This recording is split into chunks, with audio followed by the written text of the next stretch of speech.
Hoy vamos a vocear en un tema que a veces pasa desapercibido, pero que tiene un impacto enorme en nuestros mares, Ah, los vertidos ilegales de petróleo. sí, Solemos recordar grandes catástrofes como la del Prestige, claro. pero ¿sabías que la contaminación diaria por estos vertidos ilegales es mucho mayor? Millones de metros cúbicos de residuos de petróleo acaban en el mar cada año, Sí, una cantidad que supera por mucho la de los grandes accidentes. sí, sí. La pregunta es, ¿cómo es posible que esto ocurra y qué se está haciendo para combatirlo? Pues es cierto, estos vertidos ilegales son un problema silencioso pero constante. Y sus consecuencias son devastadoras para los ecosistemas marinos. Claro. Lo que es realmente alarmante es que, según un informe de Oceana, se detectan cerca de 3.000 vertidos ilegales de petróleo al año solo en los mares europeos. 3.000 vertidos al año. Para que te hagas una idea, esto equivale al triple de la cantidad de petróleo vertido en todas las mareas negras que ocurren anualmente. Es una cifra que realmente impacta.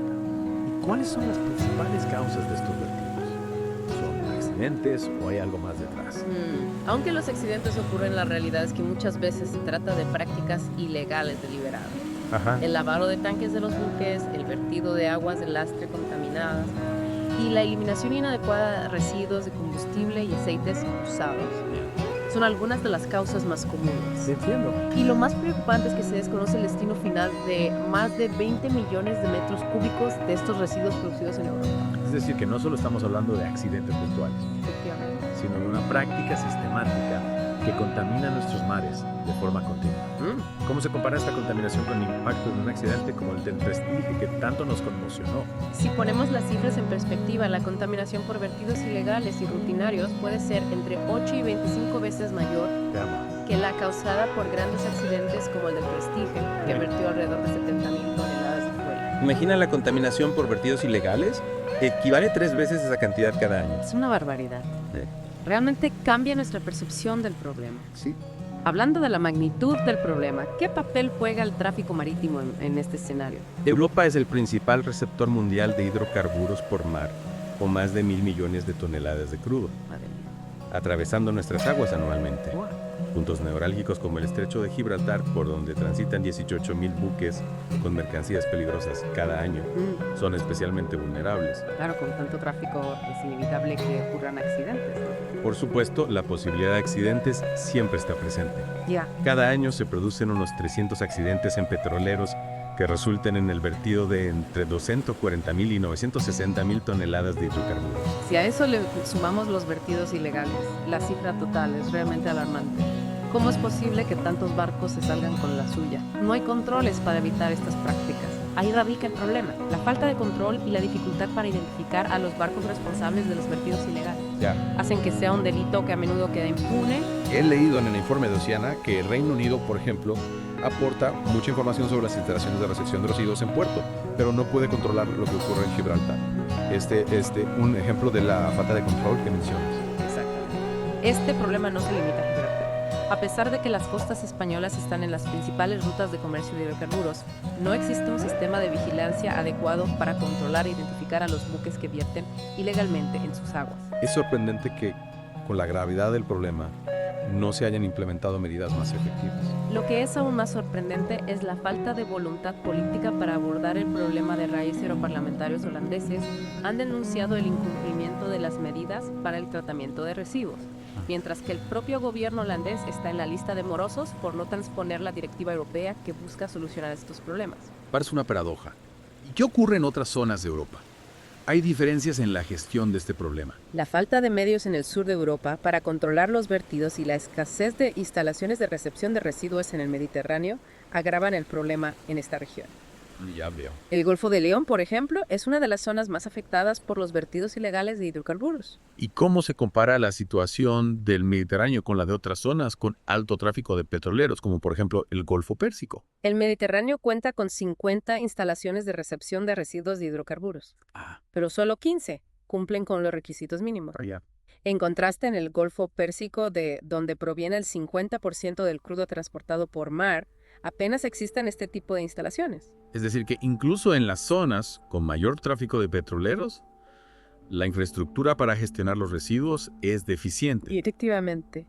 Y esto a pesar de que la contaminación por hidrocarburos es un problema global Claro. que requiere soluciones a nivel internacional. Hablando de soluciones, ¿Qué propone Oceana para combatir este problema? Oceana propone una serie de medidas, entre las que se incluyen el endurecimiento de la directiva europea, la creación de un sistema de vigilancia paneuropeo para la detección de vertidos, la elaboración de una lista negra para empresas infractoras, la imposición de sanciones económicas a los países que incumplan la normativa, Entiendo. y la presencia de observadores de la Organización Marítima Internacional, OMMI, a bordo de los petroleros para verificar el cumplimiento de las normas internacionales. Son medidas contundentes que, si se implementaran, podrían marcar una diferencia real en la lucha contra los vertidos ilegales. Sí. Pero son realmente viables. ¿Qué impacto podrían tener?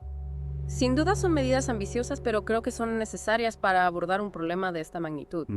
Un sistema de vigilancia paneuropeo, por ejemplo, permitiría detectar los vertidos en tiempo real y actuar con mayor rapidez. ¿Ya? Mientras que la lista negra tendría un efecto disuasorio sobre las empresas que incumplen la normativa.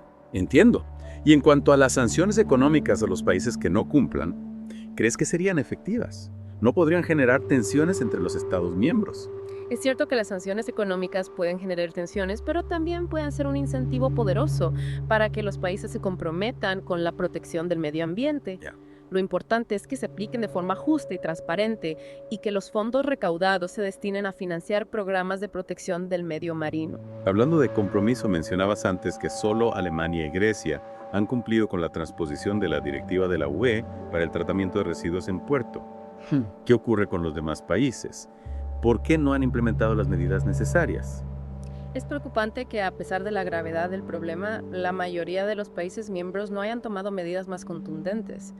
Parece haber una falta de voluntad política para abordar el problema de raíz, quizás por miedo a las repercusiones económicas o por la presión de ciertos lobbies. Siendo realistas, ¿crees que es posible cambiar esta situación? Pues, ¿Cómo podemos presionar a los gobiernos para que actúen con mayor determinación?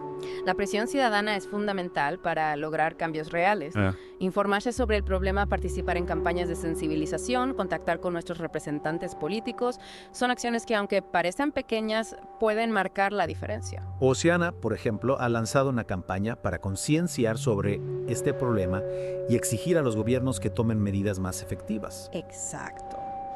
Apoyar este tipo de iniciativas es clave para aumentar la presión sobre los responsables políticos. Volviendo a las medidas concretas, ¿qué opinas de la propuesta de Oceana de crear una lista negra para empresas infractoras? ¿Crees que sería una medida realmente efectiva? La lista negra podría tener un impacto significativo, ya que afectaría directamente a la reputación y a la capacidad de operar de las empresas infractoras. Entiendo. La posibilidad de ser incluido en esta lista, que limitaría su acceso a los puertos europeos y a contratos con la UE, podría ser un incentivo poderoso para que las empresas cumplan con la normativa. Y en cuanto a la presencia de observadores de la OMI a bordo de los petroleros, ¿crees que sería una medida viable? ¿Cómo se podría implementar en la práctica? La presencia de observadores independientes a bordo de los petroleros sería una forma efectiva de verificar el cumplimiento de las normas internacionales y detectar prácticas ilegales. La OME podría establecer un programa de observadores formados específicamente para esta tarea, que se embarcarían en los petroleros de forma rotatoria. Suena como una medida bastante compleja de implementar, pero sin duda sería un paso importante para aumentar la transparencia y el control sobre las actividades de los petroleros. Sin duda. Además de las medidas propuestas por Oceana, creo que es fundamental abordar el problema desde una perspectiva más amplia. ¿A qué te refieres? Es necesario un cambio de mentalidad a nivel global. Debemos dejar de ver el mar como un vertedero infinito y empezar a considerarlo como un ecosistema vital que debemos proteger. Totalmente de acuerdo. La protección del medio ambiente y en particular de nuestros mares debe ser una prioridad para todos. Pero, ¿qué podemos hacer nosotros como individuos? A veces parece que nuestras acciones individuales no tienen ningún impacto real. Cada gesto cuenta. Reducir nuestro consumo de plástico, elegir productos sostenibles, consumir pescado de forma responsable, participar en limpiezas de playas son acciones que, aunque parezcan pequeñas, contribuyen a la protección del medio marino. Es cierto. Si todos nos concienciamos y actuamos de forma responsable, podemos generar un cambio positivo. Sin duda, la suma de pequeños gestos puede tener un impacto enorme. Hemos hablado mucho de los problemas de las cifras alarmantes, de la falta de compromiso por parte de algunos gobiernos. Sí. Pero también es importante destacar que hay esperanza. Hay personas y organizaciones que están trabajando incansablemente para proteger nuestros mares y cada vez hay más conciencia sobre la importancia de la sostenibilidad. Efectivamente. Hay iniciativas muy interesantes en marcha, como el desarrollo de tecnologías para la limpieza de vertidos o la creación de áreas marinas protegidas. Es alentador ver que hay gente luchando por un futuro mejor para nuestros mares. Hablando de futuro, ¿qué podemos esperar en los próximos años? ¿Crees que se lograrán avances significativos en la lucha contra los vertidos ilegales de petróleo? Soy optimista.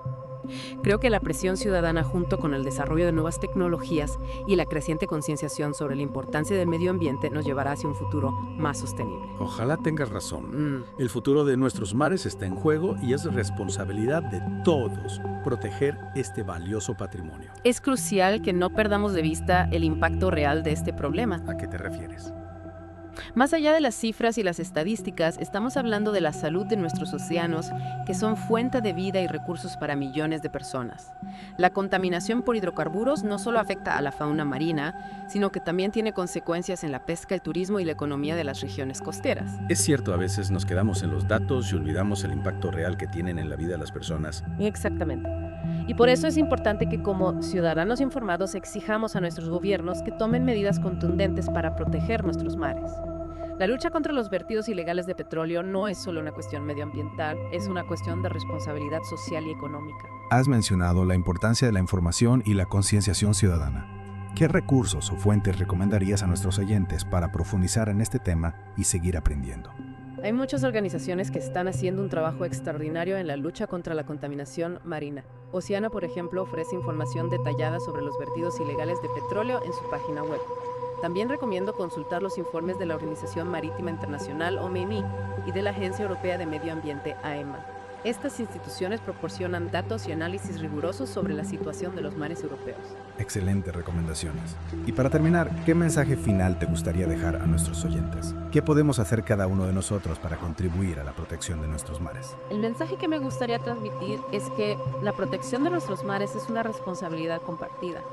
Cada uno de nosotros puede marcar la diferencia con acciones cotidianas, reducir nuestro consumo de plástico, elegir productos sostenibles, consumir pescado de forma responsable, apoyar a las organizaciones que luchan por la protección del medio marino.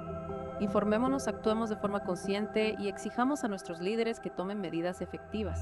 El futuro de nuestros océanos está en nuestras manos.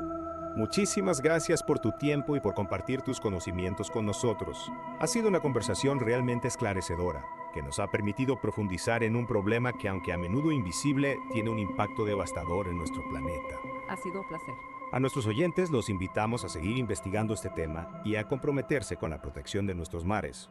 Recordemos que cada pequeña acción cuenta y que juntos podemos marcar la diferencia. Hasta la próxima.